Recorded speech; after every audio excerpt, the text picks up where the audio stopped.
Well, hey guys, welcome to the Daily Bits. I'm glad you're here. Glad you're stopping by. I'm talking about video games for a few minutes. Hope you're okay with that, because I am. So, if you've been paying attention to the news, if you're a gamer like me, you might have noticed that a lot of games have been coming out that has been pretty much subpar. And when I mean by subpar, I mean they're either broken or almost broken. Redfall was one of the biggest ones, and it's still a broken mess. I haven't played it. I do have Game Pass, and I did install it, but I have not played it yet. I'm going to wait until something happens with it before I touch it. Now, I know some people that are having a good time with Redfall, and there's nothing wrong with that. Nothing wrong with it. If you like it, if you can wade through the shit, then, yeah, there you go. But there's also Jedi Survivor that's become a broken mess on PC, which has been labeled one of the worst PC ports of all time, which is pretty sad because Fallen Order was great. Fallen Order was like a Souls-like by Respawn, the guys that made Modern Warfare 2. They also made Titanfall 2, some of the best first-person shooters ever made. And it sucks that they released the game in such a bad state. Now, I haven't played either one of them because A, I don't have any time, and B, I'm broke. So there you go.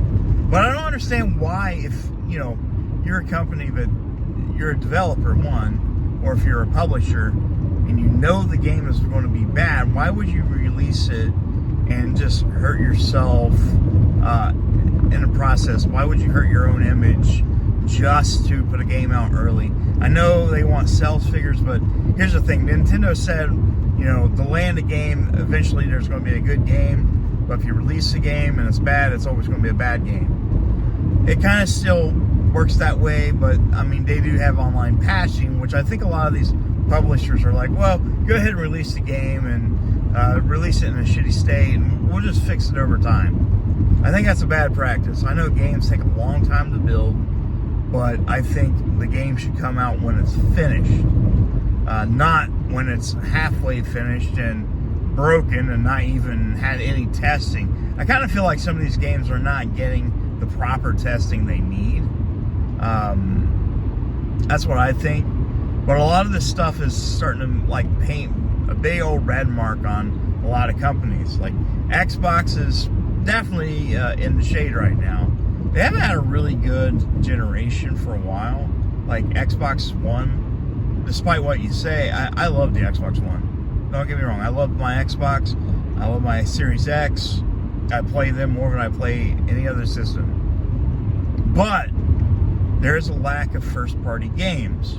Now, this year, Xbox released Hi-Fi Rush, which actually is on a bunch of people's Game of the Year list already, and it's actually a really great game. I played through it. There was stuff released on Game Pass, hardly any bugs at all, like hardly anything. It was actually a complete package, which is weird because Microsoft released that. Then they released another first-party game, which is Redfall.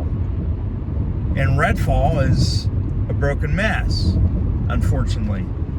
But, I don't know, ever since they released Redfall, Xbox has been tainted. They're like, oh, Xbox is going to die. Now, I didn't help whenever I made a video about it, but I did defend Microsoft on this. And you can call me an Xbox fanboy, and yes, I love the Xbox. It's my favorite system, but I own all the systems. I play on all the systems. I don't play just to support a certain console. I'm not into the console wars like I used to be. Back in the day, I used to be big into system wars, console wars, but I don't see why I need to pledge allegiance to a multi-billion-dollar company like that makes a big piece of plastic where you can spend more money on. I just want good games. I want good games. I want to be able to play a good game. Even Dead Island 2, as much as I like it, it's buggy. But then again, Dead Island 2 has been in development for well over a decade, and it switched 3 different hands, so something was to be expected. At least it wasn't Duke Nukem Forever type of bad. It wasn't, so that's good. Duke Nukem Forever took about 15 years or more to actually come out, and it was a mess. I just kind of hope that developers and publishers step back a little bit and be like, hey, this game, let's test it out. Oh, it's not ready.